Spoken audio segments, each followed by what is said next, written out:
Welcome to a fireside reading of Moby Dick by Herman Melville. Chapter 35, The Masthead. It was during the more pleasant weather that, in due rotation with the other seamen, my first masthead came round. In most American whalemen, the mastheads are manned almost simultaneously with the vessel's leaving her port, even though she may have 15,000 miles and more to sail ere reaching her proper cruising ground. And if, after a 3, 4, or 5 years' voyage, she is drawing nigh home with anything empty in her, say an empty vial even, then her mastheads are kept manned to the last, and not till her skysail poles sail in among the spires of the port does she altogether relinquish the hope of capturing one whale more. Now, as the business of standing mastheads ashore or afloat is a very ancient and interesting one, let us in some measure expatiate here. I take it that the earliest standers of mastheads were the old Egyptians, because in all my researches I find none prior to them. For though their progenitors, the builders of Babel, must doubtless by their tower have intended to rear the loftiest masthead in all Asia or Africa either, yet ere the final truck was put to it, as that great stone mast of theirs may be said to have gone by the board in the dread gale of God's wrath, therefore we cannot give these Babel builders priority over the Egyptians. And that the Egyptians were a nation of masthead standers is an assertion based upon the general belief among archaeologists that the first pyramids were founded for astronomical purposes, a theory singularly supported by the peculiar stair-like formation of all 4 sides of those edifices, whereby, with prodigious long upliftings of their legs, those old astronomers were wont to mount to the apex and sing out for new stars, even as the lookouts of a modern ship sing out for a sail or a whale just bearing in sight. In St. Stylites, the famous Christian hermit of old times, who built him a lofty stone pillar in the desert and spent the whole latter portion of his life on its summit, hoisting his food from the ground with a tackle, in him we have a remarkable instance of a dauntless stander of mastheads, who was not to be driven from his place by fogs or frosts, rain, hail, or sleet, but valiantly facing everything out to the last, literally died at his post. Of modern standers of mastheads we have but a lifeless set, mere stone, iron, and bronze men, who, though well capable of facing out a stiff gale, are still entirely incompetent to the business of singing out upon discovering any strange sight. There is Napoleon, who upon the top of the column of Vendôme stands with arms folded some 150 feet in the air, careless now who rules the decks below, whether Louis Philippe, Louis Blanc, or Louis the Devil. Great Washington, too, stands high aloft on his towering mainmast in Baltimore, and like one of Hercules' pillars, his column marks that point of human grandeur beyond which few mortals will go. Admiral Nelson also on a capstan of gunmetal stands his masthead in Trafalgar Square, and ever when most obscured by that London smoke, token is yet given that a hidden hero is there, for where there is smoke must be fire. But neither great Washington, nor Napoleon, nor Nelson will answer a single hail from below, however madly invoked to befriend by their counsels the distracted decks upon which they gaze. However, it may be surmised that their spirits penetrate through the thick haze of the future, and descry what shoals and what rocks must be shunned. It may seem unwarrantable to couple in any respect the masthead standards of the land with those of the sea. But that, in truth, it is not so, is plainly evinced by an item for which Obed Macy, the sole historian of Nantucket, stands accountable. The worthy Obed tells us that in the early times of the whale fishery, ere ships were regularly launched in pursuit of the game, the people of that island erected lofty spars along the seacoast, to which the lookouts ascended by means of nailed cleats, something as fowls go upstairs in a henhouse. A few years ago, this same plan was adopted by the bay whalemen of New Zealand, who, upon descrying the game, gave notice to the ready-manned boats nigh the beach. But this custom has now become obsolete. Turn we, then, to the one proper masthead, that of a whale ship at sea. The 3 mastheads are kept manned from sunrise to sunset, the seamen taking their regular turns as at the helm, and relieving each other every 2 hours. In the serene weather of the tropics it is exceedingly pleasant, the masthead. Nay, to a dreamy, meditative man it is delightful. There you stand, 100 feet above the silent decks, striding along the deep as if the masts were gigantic stilts, while beneath you and between your legs, as it were, swim the hugest monsters of the sea, even as ships once sailed between the boots of the famous Colossus at Old Rhodes. There you stand, lost in the infinite series of the sea, with nothing ruffled but the waves. The tranced ship indolently rolls, the drowsy trade winds blow, everything resolves you into languor. For the most part in this tropic whaling life, a sublime uneventfulness invests you. You hear no news, read no gazettes, extras with startling accounts of commonplaces never delude you into unnecessary excitements. You hear of no domestic afflictions, bankrupt securities, full of stocks, are never troubled with the thought of what you shall have for dinner. For all your meals for 3 years and more are snugly stowed in casks, and your bill of fare is immutable. In one of those southern whalesmen, on a long 3 or 4 years' voyage, as often happens, the sum of the various hours you spend at the masthead would amount to several entire months.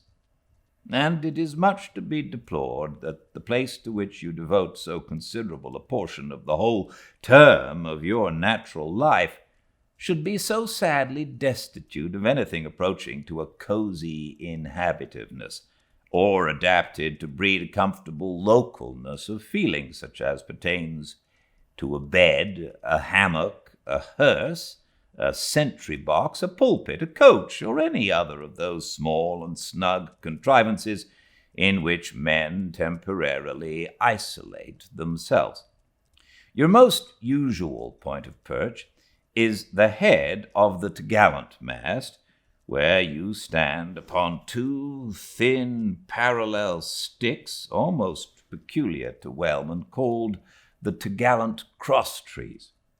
Here, tossed about by the sea, the beginner feels about as cozy as he would standing on a bull's horns.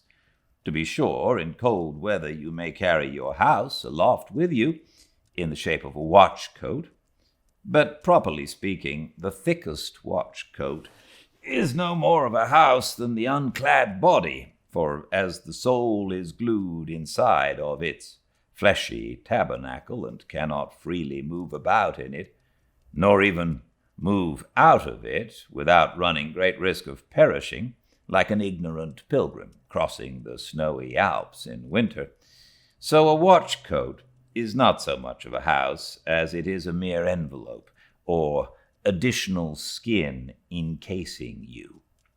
You cannot put a shelf or chest of drawers in your body, and no more can you make a convenient closet of your watch coat.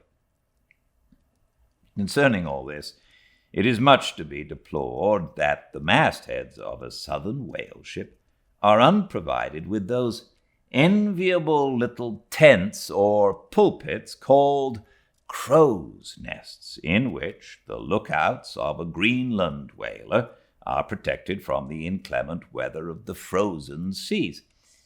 In the fireside narrative of Captain Sleet, entitled A Voyage Among the Icebergs in Quest of the Greenland Whale, and incidentally for the rediscovery of the lost Icelandic colonies of old Greenland.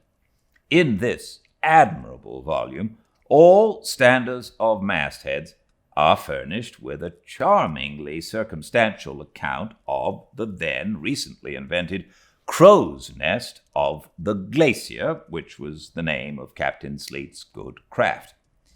He called it the Sleet's crow's nest in honor of himself, he being the original inventor and patentee, and free from all ridiculous false delicacy, and holding that if we call our own children after our own names, we fathers being the original inventors and patentees, so likewise should we denominate after ourselves any other apparatus we may beget.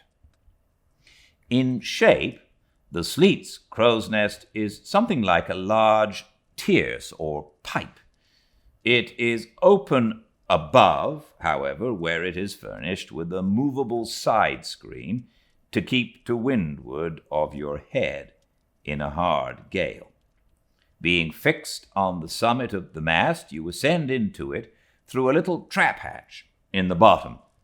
On the after side, or side next the stern of the ship, is a comfortable seat with a locker underneath for umbrellas, comforters, and coats. In front is a leather rack in which to keep your speaking trumpet, pipe, telescope, and other nautical conveniences.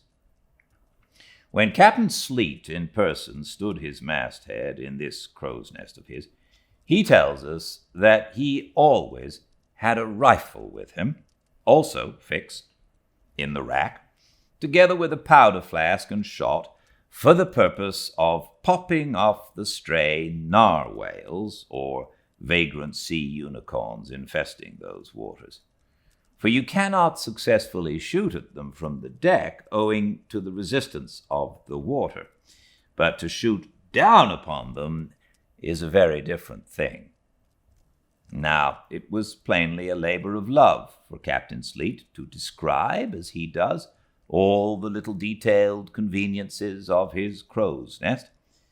But though he so enlarges upon many of these, and though he treats us to a very scientific account of his experiments in this crow's nest, with a small compass he kept there for the purpose of counteracting the errors resulting from what is called the local attraction of all binnacle magnets, an error ascribable to the horizontal vicinity of the iron in the ship's planks, and in the Glacier's case, perhaps, to there having been so many broken-down blacksmiths among her crew. I say that though the captain is very discreet and scientific here, yet for all his learned binnacle deviations, azimuth compass observations, and approximate errors, he knows very well, Captain Sleet, that he was not so much immersed in those profound magnetic meditations as to fail being attracted occasionally towards that well-replenished little case bottle so nicely tucked in on one side of his crow's nest, within easy reach of his hand. Though, upon the whole, I greatly admire and even love the brave, the honest, and learned captain. Yet I take it very ill of him that he should so utterly ignore that case bottle, seeing what a faithful friend and comforter it must have been, while with mittened fingers and hooded head he was studying the mathematics aloft there in that bird's nest, within 3 or 4 perches of the pole. But if we southern whale fishers are not so snugly housed aloft as Captain Sleet and his Greenland men were, yet that disadvantage is greatly counterbalanced by the widely contrasting serenity of those seductive seas in which we south fishers mostly float. For one, I used to lounge up the rigging very leisurely, resting in the top to have a chat with Queequeg or anyone else off duty whom I might find there, then ascending a little way further and throwing a lazy leg over the topsail yard to take a preliminary view of the watery pastures, and so at last mount to my ultimate destination. Let me make a clean breast of it here and frankly admit that I kept but sorry guard.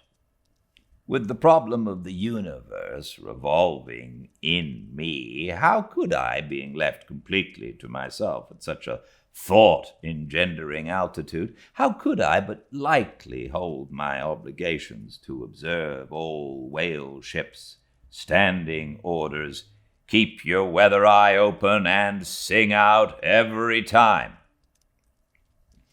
And let me, in this place, movingly admonish you, ye ship-owners of Nantucket, beware of enlisting in your vigilant fisheries any lad with lean brow and hollow eye, given to unseasonable meditativeness, and who offers to ship with the Phaedon instead of Bowditch in his head.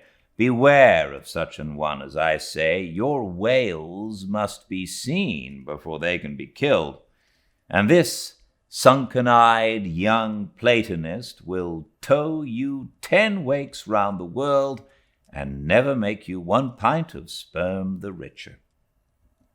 Nor are these monitions at all unneeded, for nowadays the whale fishery furnishes an asylum for many romantic, melancholy, and absent-minded young men disgusted with the carking cares of earth and seeking sentiment in tar and blubber.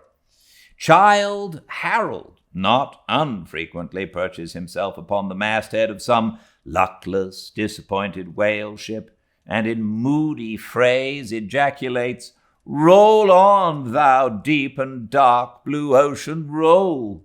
10,000 blubber hunters sweep over thee in vain."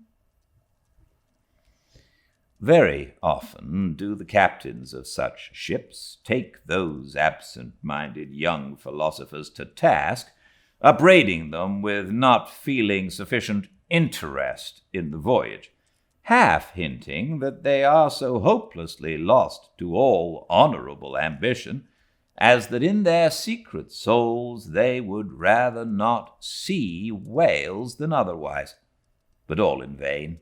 These young Platonists have a notion that their vision is imperfect. They are short-sighted. What use, then, to strain the visual nerve?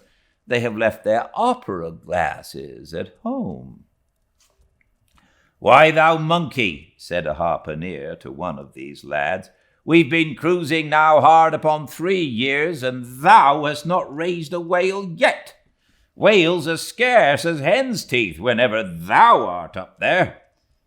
Perhaps they were, or perhaps There might have been shoals of them in the far horizon, but lulled into such an opium-like listlessness of vacant, unconscious reverie is this absent-minded youth, by the blending cadence of waves with thoughts. But at last he loses his identity, takes the mystic ocean at his feet for the visible image of that deep blue, bottomless soul pervading mankind and nature, and every strange half-seen, gliding, beautiful thing that eludes him, every dimly discovered uprising fin of some undiscernible form, seems to him the embodiment of those elusive thoughts that only people the soul by continually flitting through it. In this enchanted mood, thy spirit ebbs away to whence it came, becomes diffused through time and space like Kramer's sprinkled pantheistic ashes, forming at last a part of every shore the round globe over. There is no life in thee now except that rocking life imparted by a gentle rolling ship, by her borrowed from the sea, by the sea from the inscrutable tides of God. But while this sleep, this dream, is on ye, move your foot or hand an inch, slip your hold at all, and your identity comes back in horror. Over Descartian vortices you hover, and perhaps at midday in the fairest weather, with one half-throttled shriek, you drop through that transparent air into the summer sea, no more to rise forever. Heed it well, ye pantheists.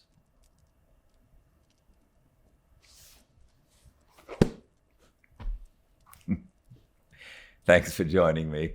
I hope you're enjoying this. I am certainly, and I look forward to seeing you tomorrow, same time and place, 5 Pacific, at Fireside Reading on Instagram, or on the YouTube channel. I know many of you watch there instead in your own time. That's the Fireside Reading YouTube channel. And if you do go there, or on Instagram if you'd like to comment, and on YouTube if you'd like to like and subscribe, please do. Thank you so much for joining me, and I very much look forward to seeing you tomorrow, same time and place. But until then, please be very well. Good night.